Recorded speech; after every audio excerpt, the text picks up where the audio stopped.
In this series of videos, we've gone from a £30 budget to a £60 budget, and now we're stepping up to that £100 mark. Now at this point, you can actually start getting some pretty decent performance in 2026. So let's take a look at what we got. I think it's time to roll the intro.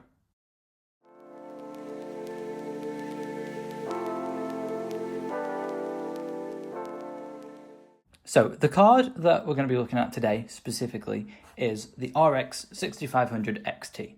Now I picked this up on eBay for £50. A pretty decent deal, I think, for that card in particular. They normally sell for around 50 or 60 quid, to be honest, so it's not that unusual to find. Now, I stuck that in the PC. Obviously, you can sell the R9 280 we used in the last video, and then you've got yourself your £100 budget. Now on the screen, you're going to see TimeSpy running through. And yeah, we've stepped up quite considerably in performance here, at least in the synthetic benchmarks. So the rest of the PC has remained the same from the last video. We've got our 16GB of DDR3, our i7 3770, and yeah, the 240GB SSD. Can't forget the storage. The power supply this time has changed though. So just to make this a bit more fitting, I went on eBay and got a power supply that fit in our budget. I think it was like £7 or £8. It only has a 6-pin connector. So the RX 6500 XT was about the limit of graphics card I could actually go for. But hey, it all worked out quite nicely in the end. So yeah, the results. In TimeSpy, we saw a graphics score of 4,813. And then in Firestrike, we saw a graphics score of 15,553. Now, that Firestrike score puts us squarely in the range of the RTX 3050 8GB, and the TimeSpy score is about 1,000 points below that for the RTX 3050. So yeah, it's pretty decent performance, to be honest. After running these benchmarks, I went away and just thermal pasted the card. The temperatures weren't that bad, but I just wanted to make sure, it's always nice to check. And now, I think, without further ado, it's time for the benchmarks. So, up first today, we have Skyrim Anniversary Edition. It's running at 1440p, maxed out settings, and of course, you're going to see pretty good frame rates here. So, we've got an average FPS of 57 and 1% lows of 48 frames per second. Now, at this point, Skyrim's kind of an invalid test. I mean, yeah, all right, the Anniversary Edition only came out a couple of years ago. But the game's still basically, 14 years old at this point. However, it's nice to see that even now we're still getting a decent uplift over the R9 280 that we had in the PC last time. Now, I didn't mention before, but of course, in the synthetic benchmarks, we also saw quite a nice increase over that R9 280. We've got over double the score in TimeSpy, and again, about double the score in Firestrike, which was quite nice to see. Now, the version of the RX 6500 XT I picked up specifically was the MSI Mech OC. It seems to run quite loud, not necessarily hot, but quite loud. So I think a customer fan curve is kind of crucial when it comes to actually using it. But in Skyrim anyway, it's got pretty decent performance going for it. However, as I did mention, this is an older game. Now, the RX 6500 XT again only has 4GB of VRAM. So for more modern titles, your Cyberpunks, your Last of Us, what else came out? Doom: The Dark Ages, games like that. It's not going to be particularly effervescent performance wise. However, it will get by in most games at 1080p low, which is realistically what you're going to be running at with the card and CPU like in this build. So to be honest, it's all right. Stepping up to the 8GB card could have been an option if we had about £130, £140 budget, but at that point, I probably would have just gone for something like an RX 6600, stepping up in performance a bit more, and obviously the price goes exponentially up. So I think this is about the level that you're kind of going to be at for this £100-ish build. You could go for a GTX 1060 6GB. Obviously, that gives you 2 gigs more VRAM.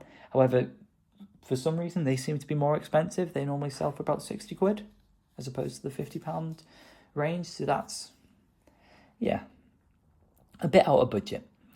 But to be fair, I think, as you'll see in the rest of these games, the performance was quite interesting with this card. Now, I know when it came out, there was some talk about it not really being that useful in a Gen 2 PCIe configuration, because obviously it only uses a by 4 PCIe slot. But it didn't seem to affect us too badly today. I'm not sure if that's CPU related, but yeah, it seemed alright. I also tested it with an i5-8400 and there wasn't much difference. So, here in Shadow of the Tomb Raider, we saw an average frame rate of 61. Now this was running at 1080p high settings without FSR. Now that without FSR is key here, because the R9 280 in the last iteration of this PC was running at 1080p, I think medium settings with FSR enabled, and could hit 38 frames per second in this benchmark. Now, that's quite a significant improvement. I know we've gone up in £40 for our budget, but we've significantly increased our performance with that.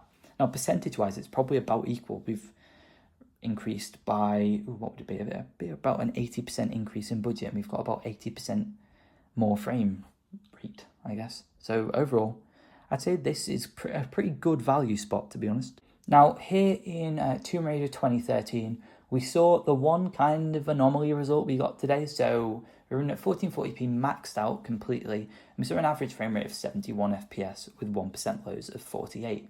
Now, this seemed a bit low for me, and I'm thinking this might be where the bandwidth with PCIe Gen 2 comes in with the RX 6500 XT. So that could be why we're seeing a bit of a reduced frame rate compared to what you'd expect here. Now, in the last video, I seem to remember the R9 280 did quite well here. I think it was like considerably above 100 FPS at 1080p high settings. And obviously here we've kind of half the frame rate. We have gone up to 1440p and we've increased the graphical settings, but it seems a bit off. I don't know. Now, there wasn't a CPU bottleneck as far as I could tell. The graphics card was at 99% utilization, and it seemed to be acting the same as in all the other games, as in power draw wise. But yeah, it was a tiny bit odd, to be honest. I don't really know what was going on here. Now, this was a mix of the benchmark and some gameplay just to make it a bit more real world. And yeah, this stumped me a bit as the results go, to be honest. So yeah, bit odd, but it's still good performance, so you can't really complain. Now, just to round out the test suite of games we've done for every iteration of this build, we ran Kerbal Space Program. Now, this was at 1440p with absolutely everything turned to the max. And here we got an average frame rate of 66 FPS. Now, this was averaged over a complete run to the moon, landing on the moon, and returning to Kerbin. If any of you play that game, I guess it's pretty standard. But yeah. So overall, performance was good, except for the point when you're like about 10,000 meters up above Kerbin's surface, and just here you start to get up to the 4 gigabytes of VRAM limit. Now, Kerbal Space Program has quite literally had this issue in every single iteration of this build, and turning down the render resolution can help. However, it has been constant across this series, whereby it is the game that stresses out the VRAM of every graphics card. Now, here was definitely the best experience, and the game looked really quite good in its 1440p maxed out state, and we saw a significant uplift in performance over the R9 280. Now, today we've been looking at the RX 6500 XT 4GB, but what else can we get for the budget? £100. Now, to be honest, I think a 3rd gen i7 and like cheap motherboard is about what you're lying here, and 16 gigabytes of DDR3, so I don't think you really have much change there in scope. Either way, you can step up to a 4th gen or back down to a 2nd gen. They're all much for muchness in price. So essentially it boils down to the graphics card. Now, around this price, you can get GTX 1060 6 gigs, as I mentioned. You can sometimes pick up GTX 1660s, or you can go for an RX 580 8 gigabyte. Now, they're normally a bit cheaper than the RX 6500 XT we've got here, but to be honest, just for that 8 gigabytes of VRAM, it's probably quite a good choice.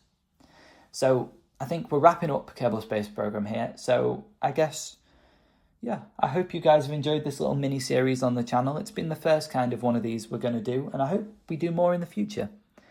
I hope you've enjoyed today's video. I hope it's been insightful in some way, and I hope this PC for £100 is actually a realistic build at this point, I think. I maybe wouldn't go for the 6500 XT. I'd go for an RX 588 gig, I think, and try and spec a better power supply to power it. But yeah, overall, I think the performance has been pretty solid, and it is a nice uplift versus the R9 280 that we had in the last video. Anyway, thank you all for watching, and please, if you've enjoyed this content, feel free to like and subscribe, and maybe drop a comment below and tell me why the build was a piece of junk. I'm kidding, but yeah. Let me know what you guys would do for around £100 actually. That'd be interesting. Anyway, I'll see you in the next one.